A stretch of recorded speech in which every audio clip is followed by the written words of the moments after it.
इसके पिछले वीडियो में जब नंबर सिस्टम चल रहा था तो लास्ट में परिमेय संख्याएं बताई गई थी, ठीक है।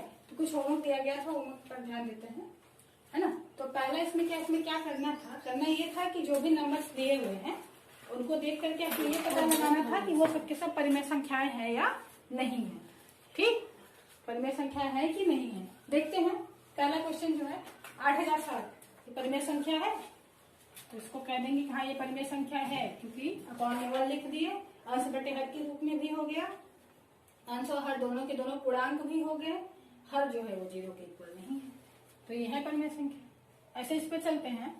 तो पॉइंट वाला हम कहे थे कि जो पॉइंट वाला रहता है वो परिमेय संख्या नहीं होता है, लेकिन उसको बदल के हम परिमेय संख्या में कन्वर्ट कर सकते हैं। यहाँ से पॉइंट हटाएंगे तो नीचे कितने 0 बढ़ेंगे, 1 2 3 4, 1 2 3 4।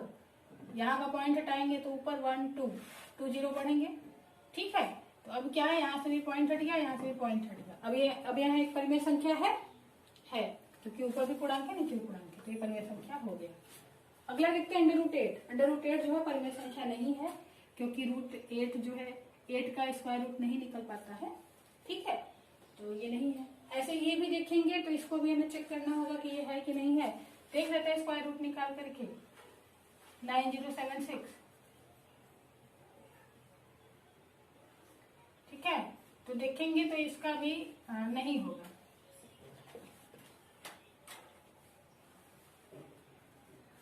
ये भी नहीं होगा आपका, इसका भी स्क्वायर रूट नहीं बन पाएगा, ठीक। तो इसका भी, यानी कि ये भी क्या है, ये भी आपका एक परिमेय संख्या नहीं है ना। अगले क्वेश्चन पे चलते हैं। इसमें पॉइंट वाला आ गया, पॉइंट हटाएंगे, ऊपर 2 0 बढ़ गया, अब यहाँ एक परिमेय संख्या हो गया, ठीक है। ऐसे अगला देखो, यहाँ से भी पॉइंट हटेगा, नीचे 2 0 बढ़ जाएगा, अब यहाँ भी एक परिमेय संख्या हो गया, ठीक। वैसे आप परिमेय संख्याओं को पहचान सकते हैं कि कौन सा परिमेय संख्या है और कौन सा परिमेय संख्या नहीं है, ठीक है। 7वां 8वां क्वेश्चन देखते हैं। तो 7वां जो है परिमेय संख्या नहीं होगा। कैसे नहीं होगा, ध्यान दो, √5 है और √3 है, ठीक। तो ना तो इसका स्क्वायर रूट होगा ना तो इसका होगा, आंसर इसका आएगा। ऐसा नहीं है कि हम जब वर्गमूल निकालेंगे तो नहीं आएगा, लेकिन वो है क्या हो जाएगा कि कभी भी न तो रिपीट करेगा ना तो कभी खत्म होगा, ठीक है। तो वह एक परिमेय संख्या ना होकर क्या परिमेय संख्या होगा, तो ये परिमेय संख्या नहीं होगा। अगले पे देखते हैं। तो ये भी अंडर रूट के अंदर पॉइंट है, तो इसको पहले हम फ्रैक्शन में कन्वर्ट करेंगे, अंश बटा हर के रूप में लिखेंगे, ठीक है। लेकिन देखेंगे कि बाद में इसका भी वर्गमूल नहीं निकल पाता है, तो यहाँ भी क्या है, यहाँ भी एक परिमेय संख्या नहीं है, ठीक। तो अभी तक आप परिमेय संख्याओं के बारे में देख लेंगे।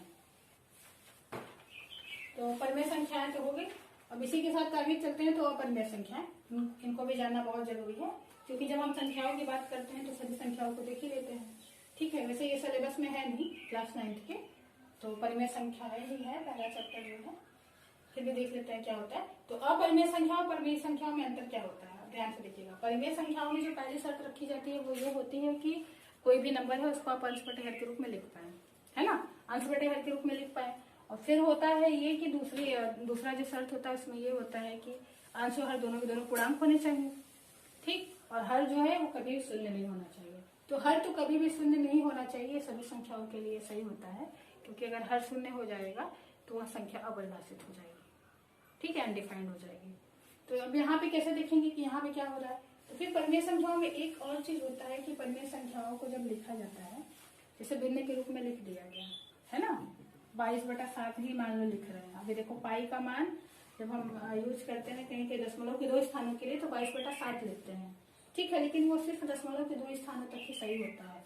अब देखो, अगर पाई और 22/7 दोनों का दोनों सेम होता है तो आंसर इतना ही आना चाहिए था इसका भी, लेकिन जब भाग दे करके देखोगे तो 3.142 यानी 2 अंक के बाद जो है ये संख्या रिपीट नहीं करेगी। कंफ्यूजन है तो दे करके देख लीजिए। 7 3 21, एक बार गया दशमलव लगा, 7 1 7, 3 हुआ, 7 4 28, ठीक है, 2 हुआ, है ना। अब क्या होगा, अब 7 दूनी 14,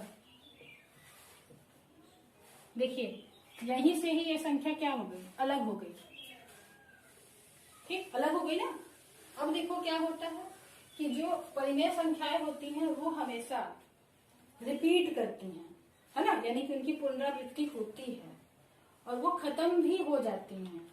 लेकिन जो अपरिमेय संख्याएं होती हैं वो कभी भी रिपीट नहीं करती हैं और कभी भी खत्म नहीं होती हैं। अब इसका मतलब क्या है समझ लो। जैसे परिमेय संख्याओं में क्या है, रिपीट होने का मतलब हम बताते हैं कि मान लो कोई भिन्न अगर आप ले रहे हैं, ठीक है, कुछ संख्या के बाद वो रिपीट करने लगता है। जैसे इसी को ले लो 22/7 को ही अब आगे लेके जाते हैं, आगे ले जाएंगे तो कुछ नंबर बाद फिर क्या होगा, ये फिर से यही संख्या रिपीट करेगी। सब आगे ले गए, 6 बचा, यहाँ पे 60 हुआ है ना, तो अब कितनी बार ले जाएंगे, 7 8 56, 8 बार, क्या बचा, 4 आया, 0, ठीक है। फिर 7 5 35, कितना आया, 5 आया, फिर ये 0 गया, ठीक है। तो इसको इरेज करके फिर से कर लेते हैं सही से। अब 22/7 को हम लेकर के चल रहे थे, हमको ये देखना था कि यह एक परिमेय संख्या है कि अपरिमेय संख्या है। अभी हमने पाई को ये बताया कि पाई एक अपरिमेय संख्या होती है, ठीक है। पाई क्या होती है, पाई एक अपरिमेय संख्या होती है। क्यों अपरिमेय संख्या होती है, क्योंकि इसका जो वैल्यू होता है लिमिटेड नहीं रहता है ना, ये आगे बढ़ता जाता है, बढ़ता जाता है, दशमलव के 3 ही स्थान तक में हमारा काम हो जाता है मैथमेटिकल में, इसलिए हम आगे नहीं लेके जाते हैं, ठीक। तो ये दशमलव के जितने स्थान तक आगे बढ़ता जाएगा, कभी भी नंबर्स को रिपीट नहीं करेगा। यानी कि अगर ऐसा कह रहे हैं कि 3.141 है, तो फिर जरूरी नहीं है कि यहाँ पे 4 ही है, यहाँ पे कुछ और आ जाता है, ठीक है। फिर अब देखो 22/7 क्या है, 22/7 जो है वो एक परिमेय संख्या है। क्यों है, देखते हैं। परिमेय संख्याओं में ये बताया गया जो 3 कंडीशन थे उसके अलावा, ठीक है, उसके अगर सिर्फ उन्हीं हम तीनों कंडीशन को लेकर के देखेंगे तो हम परिमेय और अपरिमेय संख्याओं में भेद नहीं कर पाएंगे। तो जो चौथी और पांचवी कंडीशन है, तो चौथी कंडीशन परिमेय संख्याओं में ये होती है कि जो संख्याओं के भागफल जो आता है वो रिपीट करने लगता है ना, जो आंसर आएगा आपका रिपीट करने लगेगा, और वह कुछ संख्याओं के बाद जाकर के खत्म भी हो जाता है, या रिपीट कर रहा है तो रिपीट करने में ही हम कह देंगे कि यह परिमेय संख्या है, अगर रिपीट करना स्टार्ट हो गया तो। और अपरिमेय में यही होता है कि अपरिमेय में रिपीट नहीं करता। देखो क्या होता है, यहां तक तो देखो सही, दशमलव के 1 2 3 4 5 स्थान तक तो ठीक है, 5वें स्थान के बाद फिर से रिपीट करने लगा। देखो 1 आ गया ना, फिर 4 आया, फिर 2 आएगा। जैसे यहीं से आप भाग से ही देख सकते हैं, यहां तक ठीक था, है ना। इसके बाद जैसे ही आप यहाँ पे पहुंचे, देखिए फिर से 10 आ गया, तो यही वाला चीज आ गया ना, वही वाला चीज आ गया ना। तो यानी क्या हुआ कि यह परिमेय संख्या जो होती है एक निश्चित समय के बाद या निश्चित अंक के बाद क्या करती है, अपने आप को रिपीट करने लगती है। तो अगर वो रिपीट करने लगे, दोहराने लगे, वही संख्या बार बार आने लगे, तो हम कह देंगे कि यह एक परिमेय संख्या है। और अगर वही संख्या बार बार ना करके जब रिपीट कर ही नहीं रहा और खत्म होने की तो बात ही नहीं, जैसे √2 हो गया। √2 क्या है कि √2 का जब आप वर्गमूल निकालेंगे तो कभी शेषफल शून्य आएगा ही नहीं, और वर्गमूल क्या होता जाएगा, बढ़ता जाएगा, दशमलव के 1 स्थान तक, 2 स्थान तक, 3 स्थान तक, आप हजारों स्थान तक कर सकते हैं, ठीक है। तो क्या होगा कि √2 जो है यहाँ का अपरिमेय संख्या है। क्यों अपरिमेय संख्या है, क्योंकि जो इसकी वैल्यू होती है वो कभी भी रिपीट नहीं करती, आगे बढ़ती जाती है ना। अपरिमेय संख्याओं में ये होता है कि रिपीट करने लगता है एक समय में। तो दोनों में सिर्फ इतना सा अंतर समझ में आएगा कि जो परिमेय संख्या होती है उनका एक निश्चित मान होता है और वह एक निश्चित समय के बाद अपने आप को रिपीट करने लगते हैं, लेकिन अपरिमेय संख्याएं कभी भी रिपीट नहीं करते हैं, ठीक, रिपीट नहीं करते हैं और कभी भी खत्म नहीं होते हैं, ठीक है। तो नॉन रिकरिंग और नॉन रिपीटिंग होते हैं। तो परिमेय संख्या और अपरिमेय संख्या दोनों में आप अंतर तो समझिए, कुछ एग्जाम्पल और बता दे रहे हैं अपरिमेय संख्याओं में, ठीक। अपरिमेय संख्याओं के हम कुछ और एग्जाम्पल देख लेते हैं। जैसे पाई को जहां भी आप देखेंगे आप बंद करके कह देंगे कि यह अपरिमेय संख्या है।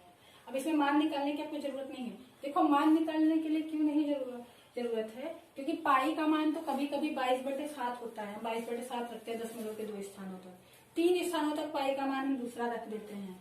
फिर जब कोड की बात किया जाता है तो पाई को हम 180 अंश मान लेते हैं, यानी कि पाई फिक्स नहीं है, उसमें कंडीशन होता है। एक ही पाई 3 जगह अभी यूज हो रहा है, देख रहे हैं कि एक ही पाई तो एक ही और 3 जगह यूज हो रहा है। जैसे आप ही लोग समझिए कि एक इंसान एक समय में एक ही काम कर सकता है या एक ही जगह पे हो सकता है, ये ज्यादा सही है। काम करने का तो बहुत काम कर सकता है। तो कोई एक इंसान है, मान लो कि एक लड़का है, ठीक है, पवन क्या है कि पवन अभी अगर मेरे कोचिंग में बैठा है तो वो भी मेरे कोचिंग में ही रहेगा। अब ऐसा तो है नहीं कि दो पवन यहाँ पे हमारी कोचिंग में भी है और उसके घर से भी फोन आ रहा है कि नहीं पवन तो कोचिंग आज गया ही नहीं, पवन तो घर पे है। तो पवन के साथ तो ऐसा हो नहीं सकता, क्योंकि पवन तो एक ही इंसान है। एक समय पे वो एक ही जगह रह सकता है। ठीक है, अगर वह एक ही टाइम पर अलग अलग जगहों पर रहने लगा तो क्या होगा कि अब उसके अंदर मानवीय गुण नहीं है, उसके अंदर कोई और भी गुण आ गए, सुपर नेचुरल पावर आ गए। ठीक, कि वो एक ही टाइम में एक जगह से ज्यादा जगहों पर हो सकता है ना। अब यहाँ भी है वहां भी है, इसका क्या मतलब है? लड़का एक है तो एक ही जगह होना चाहिए था ना, वो ढेर सारे जगहों पे है, तो यानी कि उसके अंदर एक जो आम आदमी है उनसे अलग प्रॉपर्टी है। ठीक है, तो ऐसे पाई की भी बात करते हैं तो पाई एक जगह पे एक ही बार यूज हो रहा है तो उसका मान तो हमेशा फिक्स होना चाहिए। जैसे पवन का नाम यहाँ पवन है तो उसके घर पर भी उसका नाम पवन ही होगा।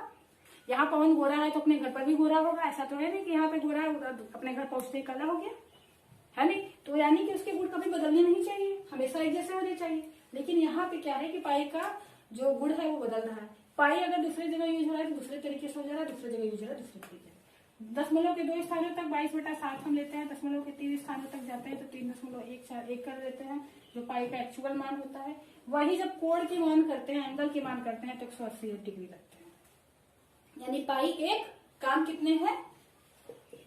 पाई एक है लेकिन काम उसके कितने हैं? 3 काम हो रहे हैं, है ना। एक साथ ही वो 3 काम कर रहा है, अलग अलग जगहों पे कर रहा है, ये बात अलग है। लेकिन अगर पाई एक है तो हमेशा एक ही जैसा। जैसे ओमेगा, ओमेगा क्या है? ओमेगा एक इमेजिनरी नंबर है, काल्पनिक संख्या है।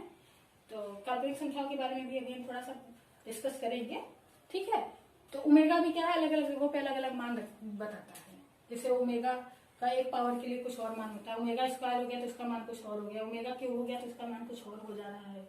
ठीक है, तो ऐसे ही √5 की भी जब वैल्यू देखेंगे तो वो कभी भी कटेगी नहीं, वो मतलब आगे बढ़ती जाएगी, कभी भी रिपीट नहीं करेगी, है ना। तो ये भी नहीं होगा, मतलब ये भी अपरिमेय संख्या होगा, परिमेय तो होगा नहीं, ये भी अपरिमेय, ये भी अपरिमेय। तो ये सारे के सारे किसके एग्जाम्पल हैं? आपके अपरिमेय संख्याओं के एग्जाम्पल है। तो अभी तक आप परिमेय संख्या, अपरिमेय संख्या सब चीजों को समझ चुके। अब आप समझेंगे वास्तविक संख्या। ठीक है, वास्तविक संख्याओं के बारे में हम बताएंगे। तो अब एक और संख्या के बारे में जान लेते हैं, वास्तविक संख्या, रियल नंबर। तो वास्तविक से आप समझ ही रहे हैं कि वास्तविक क्या होता है, यानी कि जो चीजें रियल में हो रही है हमारे सामने वो वास्तविक होती है ना। जो चीजें नहीं हो रही हैं, जो हम कल्पना कर ले रहे हैं, वो काल्पनिक हो जाती है। यही अंतर होता है वास्तविक और काल्पनिक में। संख्याएं सब हैं, ठीक है। लेकिन अभी हमने जैसे पवन का एग्जाम्पल लिया ना, तो अगर पवन हमारे कोचिंग में नहीं आया है तो हमारे मन में कई सारे विचार आ सकते हैं। हम सोच सकते हैं कि हाँ चलो पवन को घर पे कुछ काम रहा होगा तो वो घर पे होगा, या ये भी हो सकता है कि वो कहीं मार्केट चला गया होगा या किसी रिश्तेदारी में चला गया होगा, कहीं ना कहीं गया होगा। तो ये सारी चीजें क्या है, वास्तविक जो चीजें है वो हमको वास्तविक रीजन पता नहीं है, रियलिटी हमको नहीं पता है कि कहाँ है पवन, क्या कर रहा है, कैसे कर रहा है, बस हम अनुमान लगाते चले जा रहे हैं। तो जो चीज रियलिटी होना चाहिए, जो चीज रियल में हो रहा है, वास्तव में हो रहा है, वो कहेंगे कि वास्तविक हो जाएगा। अब ये तो ऐसे समझ लीजिए कि रियल मतलब डेली लाइफ के लिए। अब मैथ में समझिए क्या होता है, वास्तविक संख्या है, सभी परिमेय संख्या और सभी अपरिमेय संख्या क्या होती है, वास्तविक संख्या होती है। यानी जितनी भी संख्याएं होती हैं सबकी सब क्या कहलाती हैं, वास्तविक संख्या कहलाती हैं। ठीक है, तो सभी परिमेय संख्याएं और सभी अपरिमेय संख्याएं कैसी संख्याएं हैं, वास्तविक संख्याएं। ठीक, तो वास्तविक संख्याओं में कुछ अलग से पढ़ने की जरूरत नहीं है ना। वास्तविक संख्याओं में कुछ अलग से पढ़ने की जरूरत नहीं है। उसमें क्या करना है कि बस सभी परिमेय संख्या सभी अपरिमेय संख्या वास्तविक होती है, यानी जो भी संख्या है सबकी सब वास्तविक है। कुछ भी लिख दे, जैसे 8 लिख दिया, ये क्या है, 8/8 परिमेय हो गया। √2 लिख दिया, √2 जो है वो एक अपरिमेय हो गया। यानी किसी भी तरीके की संख्या हो, बस संख्या होनी चाहिए। संख्या जो भी है भिन्न के रूप में हो, दशमलव के रूप में हो, चाहे जैसे रूप में हो, सबके सब संख्याएं कैसी होती हैं, वो होती हैं आपकी वास्तविक संख्याएं। ठीक है, वास्तविक संख्या। तो अब हम वास्तविक संख्याएं तो देख लिए, इसके साथ अब काल्पनिक संख्याओं को भी देख लेते हैं। तो काल्पनिक संख्याएं कौन सी संख्याएं होती है, यानी कि जो रहती तो नहीं है, हम कल्पना कर लेते हैं। यानी मैथ में कहीं कहीं हमको बहुत ज्यादा जरूरत पड़ जाती है, तो वहां पे जैसे हमें पता नहीं कि संख्या क्या होगी, तो वहां पे हम मान लेते हैं कि माना ये होगा, माना वो हो गया। तो जहां पर मानने वाला चीज होता है वहां पे काल्पनिक संख्या। एक तरीके से आप ये भी कह सकते हैं, ये तो बस नाम से पहचाना गया ना कि काल्पनिक है, जैसे हमने कल्पना किया। अब देखो क्या होता है, अगर किसी भी चीज को अगर आप अंडर रूट में मान, जैसे अंडर रूट में कुछ हो गया 64 हो गया, तो इसका 8 होता है। तो अंडर रूट के अंदर हमेशा पॉजिटिव नंबर होता है, तभी उसका स्क्वायर रूट निकलता है। ये आपने पढ़ा है जब आप वर्गमूल और घनमूल पढ़ रहे थे, तो आपने पढ़ा था कि जब भी वर्गमूल या घनमूल कोई भी चीज निकलता है तो वो हमेशा प्लस वाले का निकलता है, माइनस वाले का नहीं निकलता। स्क्वायर रूट क्यूब रूट निकल जाता, सॉरी स्क्वायर और क्यूब निकल जाता है, पर रूट नहीं निकलता। रूट कब निकलेगा? रूट तभी निकलेगा जब इसके अंदर कोई धनात्मक संख्या हो, धन संख्या हो, धनात्मक पूर्णांक हो, तभी उसका आप रूट निकाल सकते हैं। यानी कि जब वर्गमूल किसी भी धन संख्या का ही निकलता है, वर्गमूल किसी भी संख्या का नहीं निकलता। मान लो अभी तो इसका आंसर -8 है, तो यहाँ माइनस लगा दिया, तो क्या इसका आंसर -8 होगा? नहीं होगा। ठीक है, √64 का ±8 होता है। ठीक है, तो अगर अब इसके अंदर माइनस हो गया, इसके अंदर, तो हम ये नहीं कहेंगे कि इसका आंसर -8 होगा, तब ये गलत हो जाएगा। अंडर रूट के अंदर जैसे ही माइनस आता है, वह संख्या वास्तविक न होकर के काल्पनिक संख्या में आ जाती है। यानी कि जैसे ही, अब इसको क्या काल्पनिक है, तो उसको हम लोग किससे मान लेते हैं? उसको एक सिंबल दे देते हैं आई का। आई क्यों? क्योंकि पहला नंबर है इमेजिनरी का, पहला वर्ड है इमेजिनरी का आई, तो पहले लेटर को हम यहाँ पे दे देते हैं। इमेजिनरी वर्ड जो है उसका पहला लेटर क्या है? आई है, इसलिए हमने इसको सिंबल यहाँ पे आई दे दिया। अब इसको कैसे सॉल्व करेंगे? माइनस अगर √64 है, इसको सॉल्व करने के लिए क्या करना होगा कि 64 अलग से कर लेंगे और जो माइनस √1 है वो अलग कर लेंगे। अलग कर लिया है ना। अब ये 64 जो हुआ, 64 का तो हमको पता है कि क्या होता है, तो 64 का हो जाएगा 8 और इसका जो हो जाएगा -1।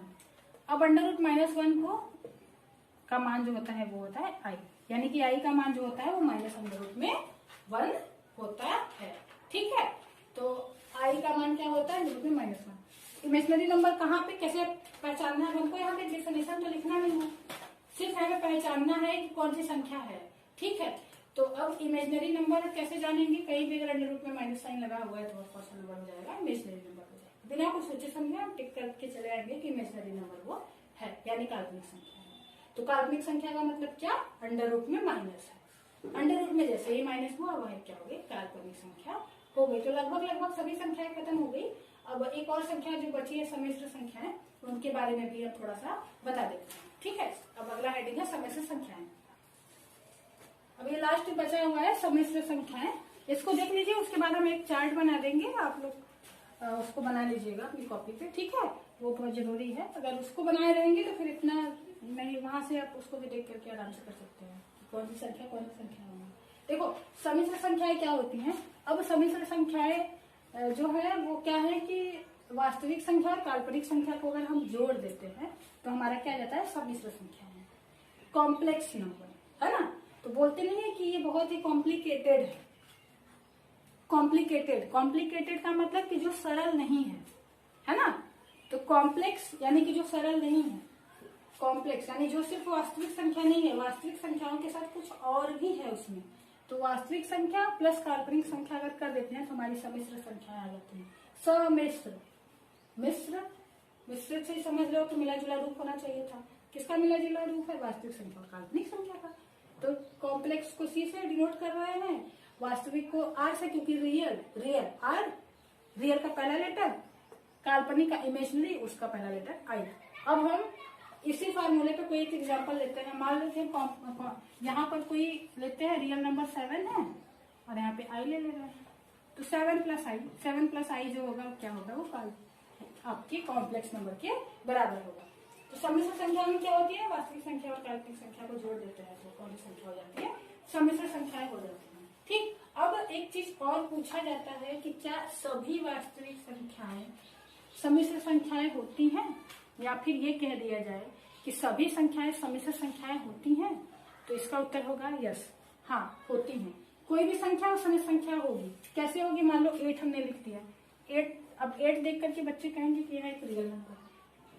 सबसे पहले देखो 8 क्या क्या हो सकता है? 8 जो है वो आपका प्राकृतिक संख्या है, क्योंकि 8 गिनती में आ रहा है, गिनी जाने वाली संख्या है, प्राकृतिक संख्या है। 8 प्राकृतिक संख्या है। पूर्ण संख्या, 8 पूर्ण संख्या भी है, क्योंकि 0 से शुरू होता है, 0 से 8 तक आगे भी बढ़ता है। फिर उसके बाद इंटीजर की बात करते हैं जब पूर्णांक की, तो 8 पूर्णांक भी है। उसके बाद परिमेय संख्या, तो परिमेय संख्या भी 8 है। ठीक है, उसके बाद आता है वास्तविक संख्या, तो वास्तविक संख्या भी 8 है। अब सम्मिश्र संख्या की बात, यानी 8 सब है ना। तो इस तरीके से हम कह सकते हैं कि जितनी भी संख्याएं होती है सबकी सब सम्मिश्र संख्याएं होती हैं। कैसे होती हैं? अब यहाँ पे कहा जा रहा है कि नहीं मैम आप तो गलत कह रही हैं, क्योंकि अगर इसमें जब तक आई नहीं हम जोड़ते हैं तब तक यह तो समित संख्या होगी नहीं, तो जोड़ देते हैं आई की, क्या दिक्कत है।